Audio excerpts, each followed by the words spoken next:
नमस्कार दोस्तों, स्वागत है आपका उपनिषद एकेडमी में। दोस्तों, आज हम चर्चा करेंगे बड़े ही महत्वपूर्ण टॉपिक पर। पिछले लेक्चर में हमने दुर्खिम के जीवन परिचय को समझा था और साथ ही साथ दुर्खिम की सामाजिक तथ्य की अवधारणा को पढ़ा था, सोशल फैक्ट की थ्योरी को समझा था। आज हम देखेंगे दुर्खिम का दुनिया का सबसे प्रसिद्ध सिद्धांत, जिसे हम कहते हैं थ्योरी ऑफ सुसाइड, यानी आत्महत्या का सिद्धांत। चलिए, तो दुर्खिम के आत्महत्या सिद्धांत को थोड़ा सा आसान भाषा में समझने का प्रयास करते हैं। बहुत से लोग रट्टा मारते हैं, सोशियोलॉजी में रट्टा नहीं मारना है। ठीक है, कॉन्सेप्ट को आसानी से समझना है। तो पहली बात तो आत्महत्या को समझिए, सुसाइड क्या है। जब व्यक्ति क्या करता है, खुद ही अपने जीवन लीला को समाप्त कर लेता है। जब व्यक्ति किसी भी रूप से अपने जीवन को स्वतः ही समाप्त कर ले, तो उसे हम क्या कहते हैं, सामान्यतः आत्महत्या कहते हैं। तो यहाँ आत्महत्या की परिभाषा किसने क्या कहा है, ये महत्वपूर्ण नहीं है। आत्महत्या की कॉमन परिभाषा, दुनिया में सर्वमान्य परिभाषा यही है कि जब व्यक्ति विकट परिस्थितियों में या किसी भी स्थिति में परिस्थितिवश, ठीक है, कहीं ना कहीं अपने जीवन लीला को स्वतः ही समाप्त कर ले, इस घटना को हम आत्महत्या कहते हैं। ये तो हो गई आत्महत्या के बारे में। लेकिन समस्या क्या है, यहाँ दुर्खिम का विचार कहाँ से उभर कर सामने आता। तो दुर्खिम से पहले भी लोग आत्महत्या कर रहे थे, हजारों वर्षों में हजारों लाखों लोगों ने आत्महत्या की हूँ। लेकिन बात यह थी कि दुर्खिम से पहले आत्महत्या को किस रूप में देखा जाता था। आत्महत्या को एक मनोवैज्ञानिक घटना के रूप में, सॉरी माफ कीजिएगा, एक मनोवैज्ञानिक घटना के रूप में देखा जाता था। में कोई दिमागी बीमारी है, ये कोई साइकोलॉजिकल डिसऑर्डर है, तो एक मनोवैज्ञानिक घटना के रूप में देखा जाता था, एक मानसिक रोग के रूप में देखा जाता था आत्महत्या को। यानी आत्महत्या करने वाले व्यक्ति को पागल या रोगी के रूप में जाना जाता था। यहाँ तक कि हम देखें, विंसेंट मॉरेली ने क्या कहा है। विंसेंट मॉरेली जैसे विद्वानों ने भी इसे एक भौगोलिक, आनुवांशिक और एक मनोवैज्ञानिक बीमारी के रूप में देखा है। दुर्खिम से पहले आत्महत्या को इसी रूप में देखा जा रहा था। इसे एक व्यक्तिगत कमजोरी माना जा रहा था। यानी जो लोग सब परिस्थिति से लड़ नहीं पाते हैं, वो परिस्थिति से भगने के दौरान, ठीक है, आत्महत्या कर लेते हैं। यानी ये व्यक्तिगत समस्या के रूप में देखा गया, इसे व्यक्तिगत कमजोरी के रूप में देखा गया, क्लियर, वैसे मानसिक रोग के रूप में देखा गया। लेकिन दुर्खिम ने क्या कहा, दुर्खिम की एंट्री होती है और दुर्खिम कहते हैं कि नहीं, आत्महत्या कोई व्यक्तिगत घटना नहीं है। इसके लिए व्यक्ति की सोच या व्यक्ति की परेशानियां जिम्मेदार नहीं है। ये एक अपने आप में सामाजिक तथ्य है, सोशल फैक्ट है, क्लियर, और इसे सोशल फैक्ट के रूप में ही देखा जाना चाहिए। अब सोशल फैक्ट है मतलब इसके पीछे समाज जिम्मेदार है, यानी इसके पीछे कुछ सामाजिक कारक मौजूद हैं। ये कोई मानसिक बीमारी या मनोवैज्ञानिक कारण या कोई व्यक्तिगत कमजोरी नहीं है, बल्कि कहीं ना कहीं सामाजिक घटना है ये अपने आप में, जो समाज में घट रही है। यानी समाज का एक सदस्य समाज से अपने आप को अलग कर रहा है। इस रूप में देखा जाना चाहिए सुसाइड को, आत्महत्या को। यहाँ तक क्लियर हुआ।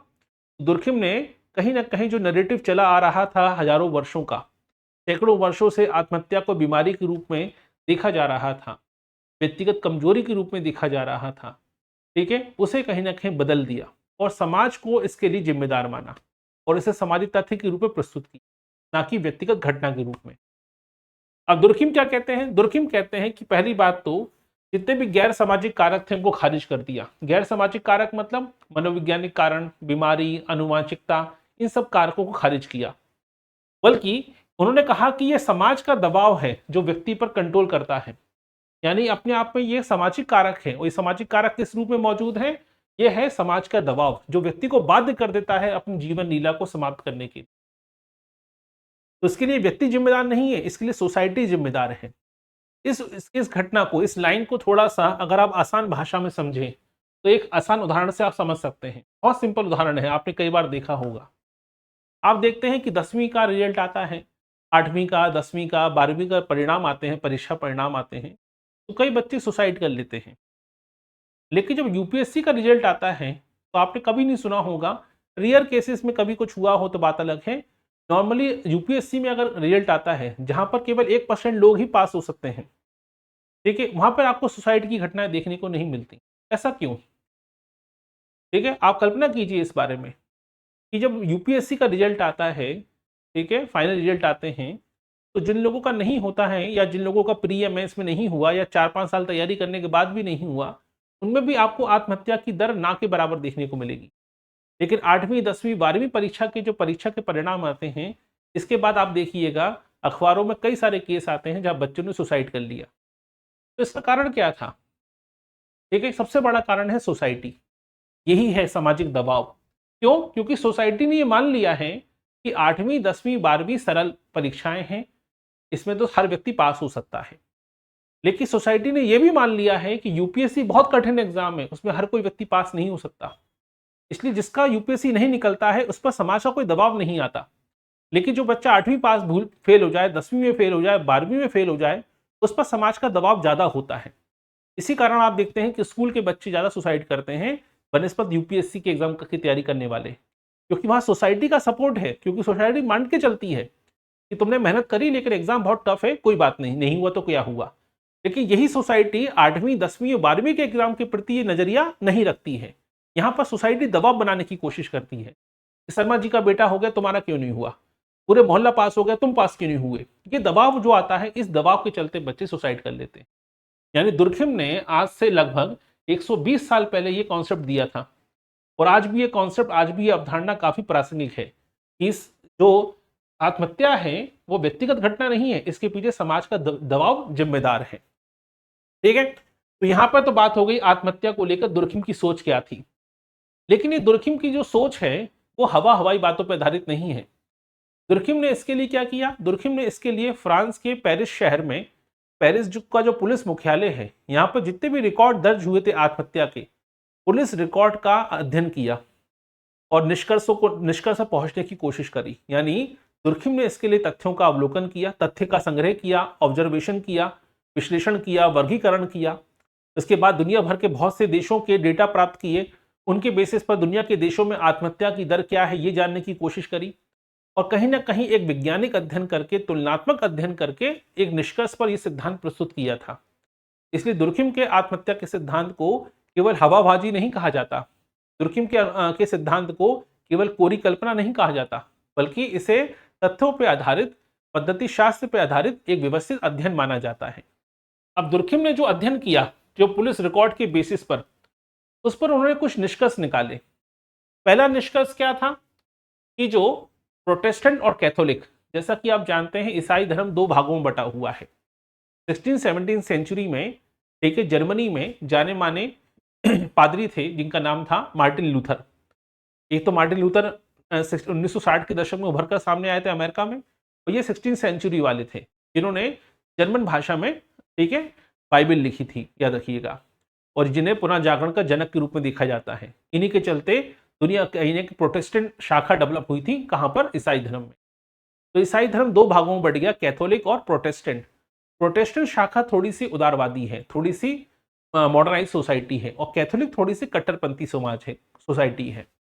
तो ठीक उसी प्रकार क्या हुआ, इन्होंने अध्ययन किया और उन्होंने ये कहा कि कैथोलिक की तुलना में जो प्रोटेस्टेंट विचारधारा को मानने वाले लोग हैं वो ज्यादा सुसाइड करते हैं। ठीक है, सिविलियन की तुलना में सैनिक ज्यादा सुसाइड करते हैं।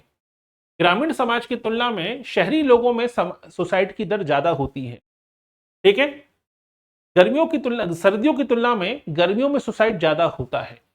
विवाहितों की तुलना में अविवाहित ज्यादा सुसाइड करते हैं।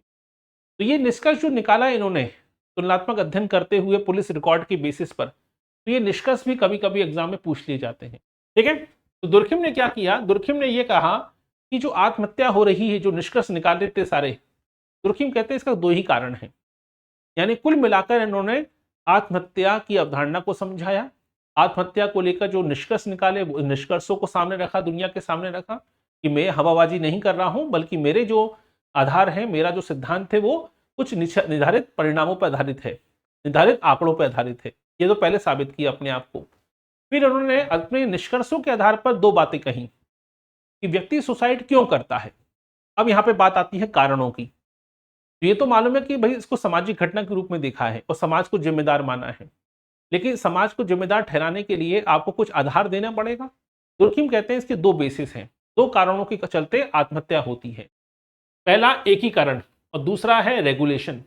इंट्रीगेशन एंड रेगुलेशन, ये दो ऐसे कारक हैं जिसके चलते लोग सुसाइड करते हैं। याद कर लीजिए, दिमाग में उठा लीजिए। अभी हम देखेंगे आत्महत्या के 4 प्रकार बताए हैं दुर्खिम ने। बहुत से लोग चारों प्रकारों में कंफ्यूज होते रहते हैं, बस आपको दो बातें याद रखनी है, इंट्रीगेशन एंड रेगुलेशन। ये दो ही ऐसे कारक हैं जिसके चलते आत्महत्या होती है, और इन्हीं दो कारकों से 4 प्रकार की आत्महत्याएं उभर कर सामने आती हैं, जैसा कि दुर्कम ने स्पष्ट किया है। यहां तक क्लियर है सभी को? कोई भी डाउट है, क्वेश्चन है तो आप पूछ सकते हैं। अब सबसे पहला है एकीकरण। दुर्कम कहते हैं एकीकरण का मतलब क्या होता है? व्यक्ति समाज से कितना जुड़ा हुआ है, व्यक्ति समाज से प्रेम करता है, समाज के लिए मरने को तैयार है, समाज की मूल्य परंपराओं की रक्षा के लिए अपना बलिदान देने को तैयार है, इसे कहते हैं सामाजिक एकीकरण। यानी व्यक्ति कहीं ना कहीं समाज के प्रति समर्पित है, तो यही समर्पण की भावना व्यक्ति को आत्महत्या के लिए प्रेरित कर देती है। यानी जितना ज्यादा एकीकरण होगा उतनी ज्यादा आत्महत्या की दर भी होगी, याद रखिएगा। अब इसी को दूसरे रूप में भी देखेंगे अभी हम। दूसरा है रेगुलेशन, यानी समाज व्यक्ति पर कितना कंट्रोल करता है। अगर समाज व्यक्ति के खान पान से लेकर पहनावे से लेकर हर छोटी छोटी बात में टोका टाकी करने लगे तो व्यक्ति फ्रस्ट्रेशन हो जाएगा, व्यक्ति समाज से पिंड छुड़ाना चाहेगा। तो रूल्स, रेगुलेशन और इंट्रीगेशन दो ही ऐसे कॉन्सेप्ट हैं। इसका मतलब ये नहीं कि रेगुलेशन नहीं होना चाहिए, या इसका मतलब ये नहीं कि इंट्रीगेशन नहीं होना चाहिए। दोनों का बैलेंस होना बहुत जरूरी है। ज्यादा इंट्रीगेशन होगा तो भी सुसाइड होगा, कम इंट्रीगेशन होगा तो भी सुसाइड होगा, कम रेगुलेशन होगा तो भी सुसाइड होगा, और ज्यादा रेगुलेशन होगा तो भी सुसाइड होगा। यानी कुल मिलाकर इंट्रीगेशन और रेगुलेशन में अगर इनबैलेंस हो रहा है, या अगर इंट्रीगेशन और रेगुलेशन बैलेंस में नहीं है, असंतुलन पैदा हो रहा है, तो सुसाइड की दर बढ़ जाती है। ये किसने कहा? ये कहा है दुर्कम ने। अब ऐसे क्वेश्चन क्या होते हैं? कथन कारण वाले प्रश्न होते हैं। यहां पे काफी जटिल प्रश्न बन जाते हैं।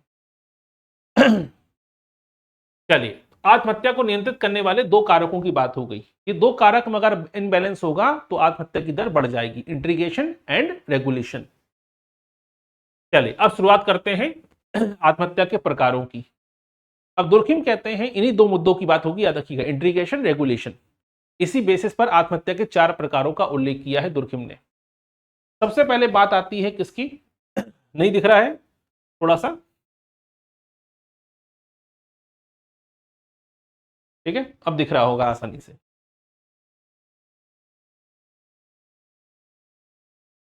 चलिए सबसे पहले बात करते हैं इगोइस्टिक सुसाइड, अहमवादी आत्महत्या।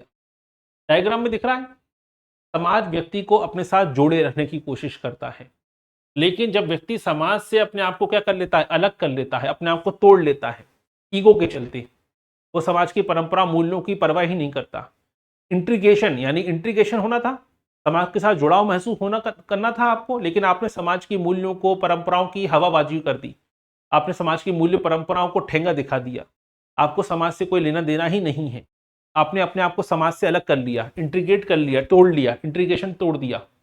यानी जब भी इंट्रीगेशन की कमी होगी, लैक ऑफ इंट्रीगेशन, दो ही बातें याद रखिएगा, एकीकरण और नियमन, रेगुलेशन, इंट्रीगेशन। जब भी इंट्रीगेशन कम होगा, व्यक्ति समाज से क्या होगा? अपनी तरह पूरी तरह से कट जाएगा। और जब व्यक्ति पूरी तरह से कट जाएगा तो व्यक्ति समाज की सामूहिक चेतना को, समाज की परंपराओं, मूल्यों को नकार देगा, और अपनी ही व्यक्तिगत चेतना को महत्व देगा कि मैं ही सही हूं, मैं जो करता हूं वही सही है, मैं ही सही हूं, समाज गलत है। ये जो सोच पैदा हो जाएगी, इस सोच के चलते व्यक्ति अकेला हो जाता है। कहीं ना कहीं व्यक्ति में क्या हो जाता है? अकेलापन आ जाता है। और अकेलेपन के चलते क्या होता है? व्यक्ति अपनी स्वतंत्रता को, अपनी स्वतंत्रता को, अपने विचारों को, अपनी चेतना को ही अहम स्थान देता है। इसके चलते समाज क्या कर देता है? समाज कहता है अगर अकेला होना है तो जाओ, हटो। एक समय के बाद व्यक्ति अकेलेपन का शिकार हो जाता है, और इसी अकेलेपन के शिकार के चलते व्यक्ति सुसाइड कर लेता है। तो अहमवादी आत्महत्या कब होती है? जब व्यक्ति समाज से कट जाता है, जब व्यक्ति समाज की परंपरा मूल्यों से अलग हो जाता है, जब व्यक्ति की व्यक्तिगत चेतना हावी हो जाती है और वो सामूहिक चेतना से अपने आप को अलग कर लेता है। इसी के चलते अहमवादी आत्महत्या होती है। ठीक है, जैसे एक अविवाहित है, एक निसंतान विधवा है, विदुर है, ये सब वो लोग हैं जो कहीं ना कहीं सामाजिक परंपराओं से मेल नहीं खा पाते हैं, जो समाज की जो ढांचा है उससे अपने आप को अलग कर लिया है इन्होंने। या तो समाज ने इनको अलग कर दिया, या फिर इन्होंने समाज से अपने आप को अलग कर लिया है। इसी के चलते इस प्रकार के क्या देखने को मिलते हैं? सुसाइड देखने को मिलते हैं। क्लियर? इसे कहते हैं अहमवादी आत्महत्या। जी इंदु सुरेश जी, कल कोई क्लास नहीं हुई थी क्या? जी क्लास हुई थी, शाम को 7:30 बजे क्लास हुई थी। जिसमें हमने पढ़ा था समाजशास्त्र की आपके प्रकृति के बारे में, नेचर के बारे में। उसका जो वीडियो है अपलोड कर दिया जाएगा। थोड़ा साउंड प्रॉब्लम थी, उसको एडिट करके अपलोड कर दिया जाएगा 8 बजे तक। ठीक है, तो पहली आत्महत्या समझ में आ गई कि अहमवादी आत्महत्या क्या होती है। तो मैंने पहले भी कहा 4 प्रकार की आत्महत्याओं को समझना है तो दुर्खिम के 2 विचारों को समझ लीजिए, इंट्रीगेशन एंड रेगुलेशन। तो यानी अगर समाज से व्यक्ति अपने आप को कटा हुआ महसूस करेगा, अलग थलग महसूस करेगा, अपने आप से अपनी व्यक्तिगत चेतना को महत्व देगा, अपने ईगो की बात करेगा, नाम से स्पष्ट है ईगोइस्टिक, व्यक्ति अपने आप को समाज से सर्वोपरि समझने लगता है। इसी के चलते इस प्रकार की सुसाइड देखने को मिलते हैं। अब आते हैं परार्थवादी आत्महत्या। ये ठीक उल्टा है, यहाँ इंट्रीगेशन कम नहीं है, यहाँ क्या है, यहाँ पे है टू मच इंट्रीगेशन है, अत्यधिक सामाजिक एकीकरण है। व्यक्ति समाज पे पूरी तरह से डिपेंडेंट है, व्यक्ति समाज के लिए मरने को तैयार है, समाज की मूल्य परंपराओं के लिए अपने जान न्यौछावर करने को तैयार है, व्यक्ति देश सेवा के लिए मरने को तैयार है, महिलाएं परंपराओं के लिए अपनी बलि चढ़ाने को तैयार हैं, चिता पर चलने, अपने चिता पर जिंदा जलने को तैयार हैं ताकि मूल्य परंपराएं बनी रहें। यानी व्यक्ति समाज के प्रति इतना ज्यादा प्रेम करता है, सामाजिक मान्यताओं के प्रति इतना अधिक प्रेम करता है, समाज के द्वारा बनाए गए रूल्स रेगुलेशन को इतना ज्यादा आत्मसात कर लेता है कि समाज के लिए मरने को तैयार भी हो जाता है। क्लियर? इसी को कहते हैं क्या, परार्थवादी आत्महत्या। इसमें क्या होता है, इसमें कहीं ना कहीं व्यक्ति सुखपरक आत्महत्या भी कहते हैं, क्योंकि व्यक्ति को लगता है कि वो समाज के लिए शहीद हो रहा है, वो दुनिया के लिए शहीद हो रहा है, वो अपनी अपनी भूमिका निभा रहा है, वो परंपराओं के लिए अपना बलिदान दे रहा है, इसलिए इसको सुखपरक आत्महत्या कहते हैं।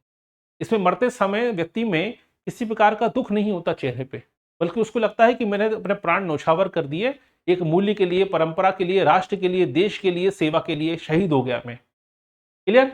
जैसे एक सती प्रथा है, ठीक है, या मध्यकाल में जौहर प्रथा थी, आप देखते हैं। इसी प्रकार देश की सेवा के लिए या स्वाधीनता के संघर्ष के दौरान कई सारे युवाओं ने क्या किया, ठीक है, अपने आप को शहीद कर लिया, ठीक है, देश सेवा के लिए शहीद हो गए। कई सारे हमारे सैनिक हैं जो बॉर्डर पर गोली खा लेते हैं, सेना अपनी देश सेवा की रक्षा, देश की सेवा के लिए, तो उसको भी आत्महत्या नहीं कहते हैं, लेकिन कहीं ना कहीं दुर्खिम ने इसे भी आत्महत्या के रूप में देखा है, क्योंकि व्यक्ति समाज के प्रति पूर्णता समर्पित है।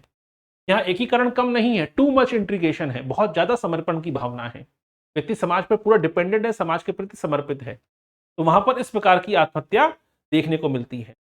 जैसे आपने देखा होगा कि जहाज डूबता है तो जहाज का कैप्टन क्या करता है, सबको बाहर कर देगा, लेकिन वो अपने जहाज के साथ डूबता है। क्यों? क्योंकि मान्यता चली आ रही है मध्यकाल की कि एक जहाज का कैप्टन जो होता है वो जहाज के चाहते ही डूब जाता है, जबकि उसे बचाया जा सकता है, क्रू मेंबर बच जाते हैं, वो भी बच सकता है, लेकिन मान के चलता है कि जहाज ही मेरा घर है, मेरा जहाज डूबेगा तो मैं भी डूबूंगा।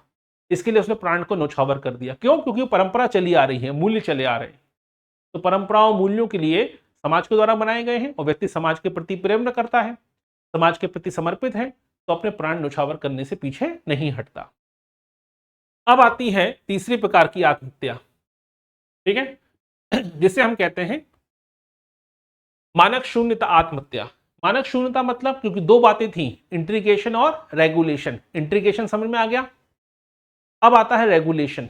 अगर समाज का नियंत्रण कमजोर पड़ जाए, समाज व्यक्ति को नियंत्रित करता है मूल्यों से, परंपराओं से, वैल्यूज से, नैतिकता से, लेकिन अगर समाज के नियम क्या हो जाए, अचानक से कमजोर पड़ जाए, व्यक्ति क्या हो जाए, व्यक्ति की असीमित इच्छाएं होती हैं, उन इच्छाओं को कंट्रोल करने के लिए समाज नियम बनाता है, मूल्य बनाता है, परंपराएं बनाता है, रीति रिवाज बनाता है। लेकिन अगर रीति रिवाज कमजोर पड़ने लगे, अगर परिवार नामक संस्था कमजोर पड़ने लगे, विवाह नामक संस्था कमजोर पड़ने लगे, शिक्षण संस्थाएं कमजोर पड़ने लगे, धार्मिक संस्थाएं कमजोर पड़ने लगे, व्यक्ति पर नियंत्रण करने वाली सामाजिक संस्थाएं कमजोर हो जाएं, तो व्यक्ति तो क्या हो जाएगा, पागल हाथी की तरह घूमेगा, अपनी अनैतिक इच्छाओं को भी पूरा करेगा, स्वाभाविक सी बात है। अब व्यक्ति में क्या हुआ है, व्यक्ति अपने आप को समाज से काट लेता है, क्योंकि अब उसके पास कंट्रोल करने वाली चीज नहीं है, समाज उसको कंट्रोल नहीं कर पा रहा है, और व्यक्ति अनैतिक कदम उठाने के बारे में 10 बार सोचेगा भी नहीं, क्योंकि समाज कमजोर पड़ चुका है। ऐसे में क्या होगा, ऐसे में व्यक्ति सुसाइड कर देता है। जैसे आधुनिक जीवन में दिन रात भागना दौड़ लगी हुई है, व्यक्ति की बहुत महत्वाकांक्षा, अमीर बनना है, पैसा कमाना है, सिलेक्शन लेना है, लाल बत्ती की गाड़ी चाहिए, पावर चाहिए, सब कुछ चाहिए, ठीक है, अच्छी नौकरी चाहिए, सब कुछ है। व्यक्ति की महत्वाकांक्षा इतनी ज्यादा है कि समाज के नियम मान्यताएं कमजोर पड़ गई हैं, और जब वो इच्छाएं पूरी नहीं हो पाती, व्यक्ति सुसाइड कर लेता है। एक बच्चे के बचपन में ही बच्चे के मन में डाल दिया गया कि तुम्हें टॉप करना है, तुम्हें नीट का एग्जाम पास करना है और तुम्हें टॉप 10 में आना है, वो लगा हुआ है, मेहनत कर रहा है, फिर क्या हुआ, एग्जाम हुआ लेकिन वो टॉप 10 में नहीं आ पाया, टॉप 100 में भी नहीं आ पाया, तो क्या हुआ, उसने सुसाइड कर लिया। ऐसा क्यों कर लिया, क्योंकि समाज का कंट्रोल खत्म हो गया उस बच्चे के ऊपर, समाज उसे सही दिशा दिखा नहीं पाया, समाज उसे मूल्य परंपराओं नहीं सिखा पाया। क्लियर, इसे वो कहते हैं मानक शून्य आत्महत्या। यानी व्यक्ति समाज से इतर जाकर, ठीक है, क्या करता है, वो कदम उठा लेता है जो समाज इसके लिए मना कर रहा था। यह पूछे हैं भाग्यवादी आत्महत्या, फैंटास्टिक सुसाइड कहते हैं इसे। ये नाम से स्पष्ट है, भाग्यवादी आत्महत्या। अभी क्या था, समाज के नियम क्या थे, कमजोर पड़ गए थे। इससे पहले वाली आत्महत्या देखी आपने, मानक शून्यता आत्महत्या। लेकिन यहां पर अब रेगुलेशन क्या है, बहुत ज्यादा है। व्यक्ति को पिंजरे में डाल दिया गया है, रीति रिवाजों के द्वारा, मान्यताओं के द्वारा, धर्म के द्वारा, संस्थाओं के द्वारा व्यक्ति पे इतने अंकुश लगा दिए गए हैं कि व्यक्ति सोचता है कि इससे अच्छा तो मर ही जाओ। इस प्रकार की आत्महत्या कहते हैं भाग्यवादी आत्महत्या। यानी जब समाज क्या हो जाए, समाज का नियंत्रण अत्यधिक क्रूर हो जाए, ठीक है, समाज व्यक्ति के हर नीति पर, हर निर्णय पर, उसके पहनावे से लेके, खान पान से लेके, उसके रहन सहन तक, हर जगह पर इंटरफेयर करना शुरू कर दे। समाज का कंट्रोल इतना ज्यादा हो जाए कि व्यक्ति की कोई भूमिका ही खत्म हो जाए, व्यक्ति के खुद के डिसीजन मेकिंग पावर ही खत्म कर दी जाए, जैसे दास प्रथा में होता था। तो कई सारे गुलाम थे, कई दास थे जो सुसाइड कर लेते थे। कई लोग जेल में सुसाइड कर लेते हैं क्योंकि उन्हें मालूम है कि अब जीवन बचा नहीं है। किसी को आजीवन कारावास मिला है, उसे मालूम है कि मुझे जेल में ही रहना है और मेरे पास करने को कुछ भी नहीं बचा है, अब मैं कुछ नया कर नहीं सकता, मुझे इसी नियम कायदे में चलना होगा हमेशा के। क्या होता है, कई लोग सुसाइड कर लेते हैं।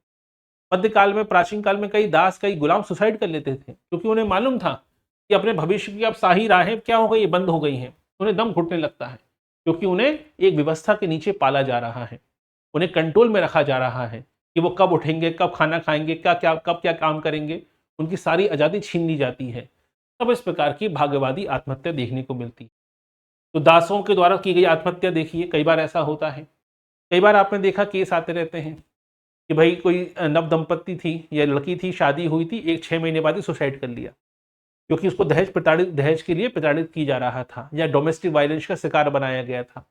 तो उसे लगता है कि मरना ही सही है, वापस जा नहीं सकती, परिवार की बदनामी होगी, दहेज चुकाने की स्थिति में नहीं है, इससे अच्छा मर ही जाओ। तो इसे कहते हैं भाग्यवादी आत्महत्या।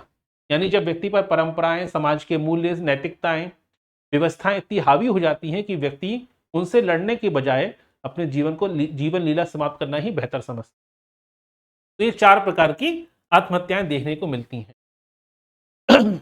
ठीक है, कोई समस्या इसमें? अब चारों प्रकार की आत्महत्याओं को इस मॉडल में समझिए। अब चारों प्रकार की आत्महत्याओं को बहुत आसानी से समझ पाएंगे। पहला है अहमवादी आत्महत्या। अहमवादी आत्महत्या कब होती है? जब इंट्रीगेशन क्या हो, इंट्रीगेशन कम हो, व्यक्ति अपने आप को अहम के चलते, ईगो के चलते सामाजिक मूल्यों परंपराओं से अपने आप को काट ले, उसे कोई फर्क नहीं पड़ता, समाज की परवाह नहीं है, लेकिन आगे जाकर वही व्यक्ति अकेलापन का शिकार हो जाता है। परार्थवादी आत्महत्या कब होती है? जब इंट्रीगेशन बहुत ज्यादा हो, व्यक्ति समाज के प्रति समर्पित हो, समाज के लिए मरने को तैयार हो। ठीक है। मानक शून्यता आत्महत्या कब होती है? जब रेगुलेशन बहुत कम हो, व्यक्ति पर समाज का नियंत्रण ही कम खत्म हो गया है, व्यक्ति अनैतिक कार्य भी कर रहा है, अपना जीवन लीला समाप्त कर रहा है। ठीक है, समाज व्यक्ति को कंट्रोल अब नहीं कर पा रहा है, तो कौन सी आत्महत्या देखने को मिलेगी? मानक शून्यता आत्महत्या। ठीक है, और इंटीग्रेशन, रेगुलेशन बहुत ज्यादा हो, व्यक्ति को सांस लेना भी संभव नहीं है परंपराओं, मूल्यों के चलते। ठीक है, राज्य अपनी आर्थिक सामाजिक परिस्थिति के चलते उसे कोई राह दिखाई देती ही नहीं है, उसे हर जगह अंधेरा ही दिखाई दे रहा है, ये कहलाएगी भाग्यवादी आत्महत्या। तो चारों कॉन्सेप्ट को समझ लीजिए। क्लियर हुआ यहाँ तक? तो अहमवादी आत्महत्या कहाँ देखने को मिलेगी? कई बार आपने देखा कि भाई बहुत से लोग हैं अहमवादी आत्महत्या, अकेलेपन का शिकार हैं, अविवाहित लोग हैं, वृद्धावस्था में बुजुर्ग हैं, अकेले हैं, सुसाइड कर लिया, ये कहलाती अहमवादी, क्योंकि अकेलेपन के शिकार हैं, समाज से अपने आप को काट लिया है। दूसरे है परातवादी, आपने देखा शहीद है, मालूम है कि मर सकते हैं, सीने पे गोली खानी है, वापस लौट नहीं सकते हैं, पीछे पीठ नहीं दिखा सकते हैं, सती प्रथा, परंपरा के लिए अपना बलिदान भी दे देंगे, ये क्या है? ये कहलाती है आपकी परार्थवादी। मानक शून्यता आत्महत्या, अचानक से क्या थे, पैसे वाले थे, रातों रात क्या हुआ, बहुत लॉस हुआ बिजनेस में, सुसाइड कर लिया। क्यों? क्योंकि गरीबी बर्दाश्त नहीं होगी अब। ठीक है, समाज अब स्वीकार नहीं कर पाएगा, समाज कंट्रोल खत्म हो चुका है समाज का, तो क्या हुई, मानक शून्य आत्महत्या। अचानक से जब परिस्थितियां चेंज हो जाती हैं तो व्यक्ति परिस्थिति से बैलेंस नहीं कर पाता, और इस बैलेंस के चलते क्या होता है, समाज व्यक्ति को कंट्रोल नहीं कर पाता है। ठीक है। अब आता है भाग्यवादी आत्महत्या। ये क्या होती है, जैसे आप देखते हैं कि भाई दहेज प्रथा से प्रताड़ित हो रही थी लड़की, लड़की ने सुसाइड कर लिया। या आप देखते हैं कई बार इस प्रकार की आत्महत्या देखने को मिलती हैं, जो गुलाम थे या बहुत से लोगों को कैद करके रखा जाता है, या बंधुआ मजदूरी होती थी, दास प्रथा होती थी, उसके चलते कई लोग सुसाइड कर लेते थे। कई लोग जिनको आजीवन कारावास मिला हुआ है या जेल में बंद है, जेल में सुसाइड कर लिया, उन्हें लगता है कि अब यहाँ से निकलने का कोई साधन है ही नहीं। तो इस प्रकार की आत्महत्या देखने को मिलती है। तो इन सभी चीजों के माध्यम से दुर्खिम ने क्या समझाया, दुर्खिम ने यह बताया कि आत्महत्या व्यक्तिगत कारण नहीं है, व्यक्तिगत घटना नहीं है, कोई मानसिक बीमारी नहीं है, बल्कि समाज का एकीकरण और समाज का रेगुलेशन, जब ये बिगड़ता है तब आत्महत्या की घटनाएं देखने को मिलती हैं। अब इस चार्ट में देखिए, जब भी एकीकरण कम होगा तो व्यक्ति क्या होगा, अत्यधिक व्यक्तिवाद हावी हो जाएगा, और ऐसे में अविवाहित हैं, प्रोटेस्टेंट धर्म को मानने वाले लोग हैं, पैसे के पीछे भागने वाले लोग हैं, पैसे वाले तो होगा, लेकिन एक दिन क्या होगा, एक दिन आपके आसपास कोई होगा ही नहीं पैसा खर्च करने के लिए। तो ये कौन सी आत्महत्या देखने को मिलेगी, अहमवादी। आप एनी वाइन हाउस जो 22 साल की थी, जिनको ग्रैमी अवार्ड मिला था, 23 साल की उम्र में सुसाइड कर लिया, क्योंकि पैसा खूब आ गया था, लेकिन कोई मित्र नहीं था, कोई दोस्त नहीं था, कोई परिवार नहीं था। इसे कहते हैं अहमवादी आत्महत्या। एकीकरण बहुत ज्यादा होगा तो क्या होगा, व्यक्ति परंपरागत समाजों में यही देखने को मिलता है, व्यक्ति समाज के प्रति समर्पित हो जाता है। सती प्रथा है, देश के लिए शहीद होना है, ये परातवादी आत्महत्या है। रेगुलेशन कम होगा तो कहीं ना कहीं व्यक्ति आर्थिक, जो आधुनिकीकरण हो रहा है समाज में, बहुत तेजी से चेंजेस हो रहे हैं, उस चेंजेस में बैलेंस नहीं बना पाता, और कहीं ना कहीं भाग दौड़ की जिंदगी जी रहा है, असीमित दौर जीवन दे रहा है, कहीं ना कहीं एक प्रकार से समाज में अपना बैलेंस बना नहीं पा रहा है। सुबह से लेकर 12-12 घंटे जॉब कर रहा है पैसा कमाने के लिए, ईएमआई आ रही हैं, पूरा पैसा ईएमआई में जा रहा है, वहाँ पे छुट्टी में घर नहीं जा पा रहा है। इस प्रकार की घटनाएं देखने को मिलती हैं। इसके अलावा जब रेगुलेशन बहुत ज़्यादा होता है तो व्यक्ति दमनकारी समाज में डेवलप हो जाता है। दमनकारी समाज मतलब जहाँ व्यक्ति की हर एक गतिविधि पर राज्य का, समाज का नियंत्रण हो जाता है। तो ऐसी स्थिति में व्यक्ति क्या करता है, कहीं ना कहीं सुसाइड कर लेता है। क्लियर। अब यहाँ देखिएगा, समाज शास्त्र में कभी कोई अवधारणा ऐसी नहीं होती इसकी आलोचना ना होती हो। 120 साल पुराना सिद्धांत है तो आलोचना भी तो होगी। मॉरिस हॉबबॉक्स, तो मॉरिस हॉबबॉक्स ने क्या कहा है, ध्यान समझिएगा। बहुत से लोगों ने कभी नाम भी नहीं सुना होता है। जब हम इसी प्रकार के क्वेश्चन पूछते हैं टेस्ट सीरीज में, तो बहुत से लोग कहते हैं आपकी टेस्ट सीरीज पता नहीं कैसी है, बनते ही नहीं, पेपर ही नहीं बनता हमसे, 25 में से 10 भी क्वेश्चन हमसे सॉल्व नहीं होते। इसलिए सॉल्व नहीं होते हैं क्योंकि आप पर्टिकुलर कोई पब्लिकेशन की किताब पढ़ते हैं, उस पब्लिकेशन के पीछे के दिए गए क्वेश्चन करते हैं और आपको लगता है कि बस यही विषय होता है। ऐसा नहीं होता है। अगर जिन्होंने भी ऑथेंटिक किताबें कभी नहीं पढ़ी हैं, जिन्होंने यूथ कंपटीशन या अरिहंत पब्लिकेशन की किताब पढ़ ली, दृष्टि पब्लिकेशन की किताब पढ़ ली, और उसको सोचकर उनको लगता है कि समाजशास्त्र आ गया, ऐसा नहीं है। समाजशास्त्र बहुत व्यापक विषय है अपने आप में, कई सारी अवधारणा है जिसको आपने कभी पढ़ा या सुना भी नहीं होगा। इसलिए अच्छी से अच्छी किताबें पढ़िए। ठीक है। तो मॉरिस हॉबहॉस ने क्या कहते हैं, उन्होंने एक बड़ी फेमस किताब लिखी। किताब का नाम क्या है, द कॉसेस ऑफ सोसाइटी। अब देखिए, ली सुसाइड जो जानी मानी किताब है दुर्खिम की, जिस सिद्धांत किताब में 1897 में ये सिद्धांत प्रतिपादित किया गया था, लेकिन कई सारी किताबें और भी सुसाइड पे लिखी गई हैं।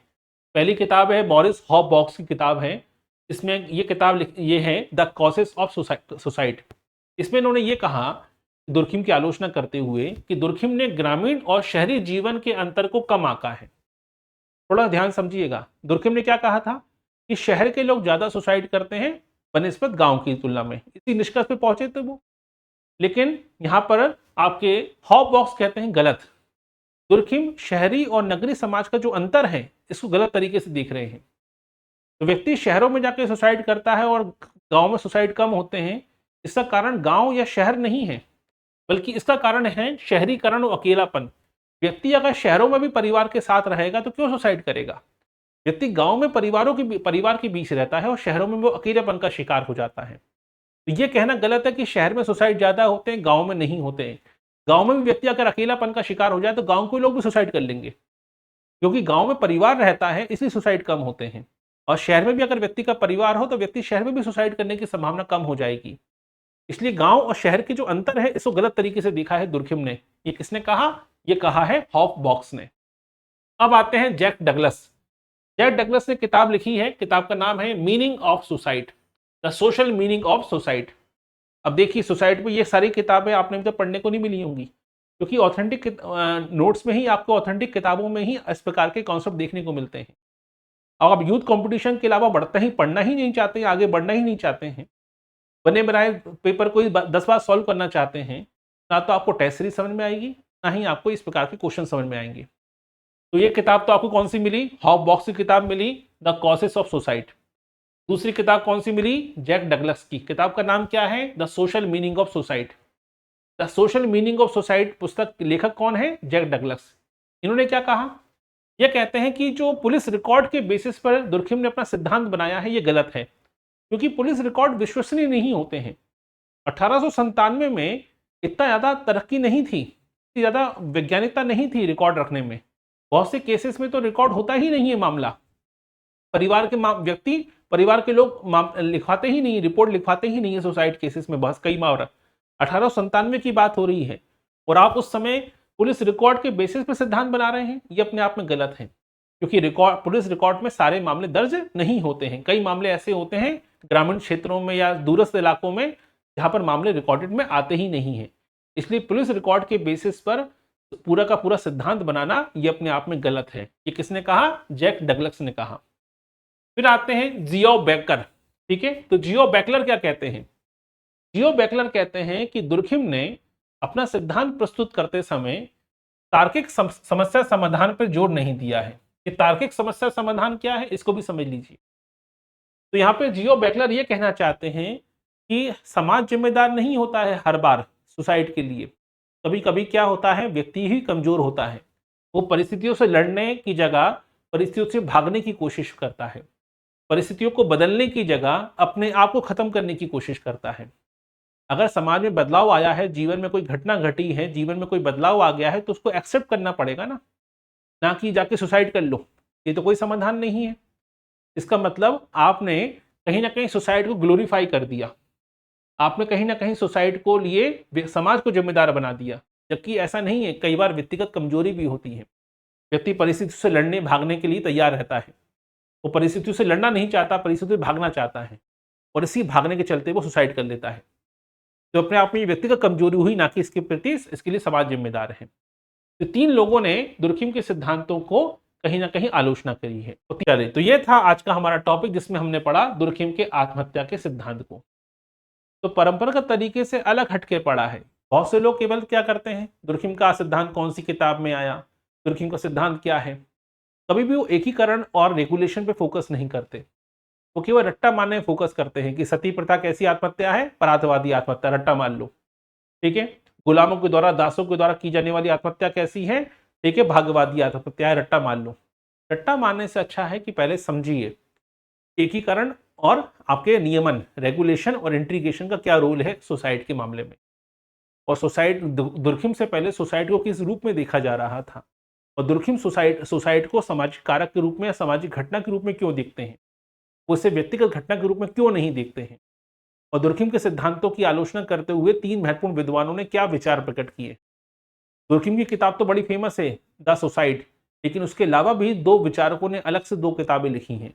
उन दो किताबों के बारे में भी आपको जानकारी होनी चाहिए। ठीक है, जी हाँ, क्लास का टाइम 3 से 5 ही होगा। 3 से 4 एक लेक्चर होगा, और 4 बजे से 5 बजे तक दूसरा लेक्चर होगा। तो हमारा कोशिश रहती है कि लेक्चर ज़्यादा लंबा ना खींचा जाए। ये नहीं कि 1.5 से 2 घंटे का मैराथन क्लास, जिसका मतलब है कि समझ में कुछ नहीं आ रहा फिर, क्योंकि सोशियोलॉजी है, ये कोई मैथमेटिक्स तो है नहीं कि आप कोई नए नए सवाल कर रहे हैं बार बार कि मन लगा रहेगा। सोशियोलॉजी है, 40-45 मिनट में एक टॉपिक कवर हो जाता है। अगर इसको आप 4-5 घंटे खींचेंगे तो फिर समझ में कुछ भी नहीं आएगा। क्लियर? तो हम 40 से 45 मिनट के लेक्चर में एक ही टॉपिक कवर करते चले जाएंगे, और डेली लगातार क्लास होती रहेगी। संडे को आपका टेस्ट होगा 100 क्वेश्चन का, तो सोमवार से लेकर शनिवार तक जो पढ़ाया जाएगा उसका पूरा टेस्ट आपका संडे को हो। कोई भी डाउट, कोई भी क्वेश्चन हो तो पूछ लीजिए। ठीक है, आए समझ में? तो ये था आज का लेक्चर, जिसमें हमने पढ़ा दुर्खिम के आत्महत्या के सिद्धांत को। और दुर्खिम के आत्महत्या के सिद्धांत को पढ़ते समय 5 बातों पे पहले फोकस कीजिएगा। पहला, दुर्खिम से पहले आत्महत्या को किस रूप में देखा जा रहा था। दूसरा, दुर्गम आत्महत्या को किस रूप में देखते हैं? बहुत से लोग डायरेक्ट प्रकार पढ़ना शुरू करते हैं, नहीं, पहले ये देखिए दुर्गम आत्महत्या को किस रूप में देख रहे हैं। तीसरा, दुर्गम आत्महत्या के कौन से कारणों की चर्चा करते हैं? 2 कारणों पर फोकस करते हैं, एकीकरण और नियमन, इंटीग्रेशन एंड रेगुलेशन। चौथा, दुर्गम आत्महत्या के प्रकारों को किस रूप में समझाने का प्रयास कर रहे हैं। और पांचवा, दुर्कheim के आत्महत्या के सिद्धांत की आलोचना करते हुए विचारक क्या कहते हैं और उनकी किताबें कौन सी हैं, ये जानना भी बहुत जरूरी है।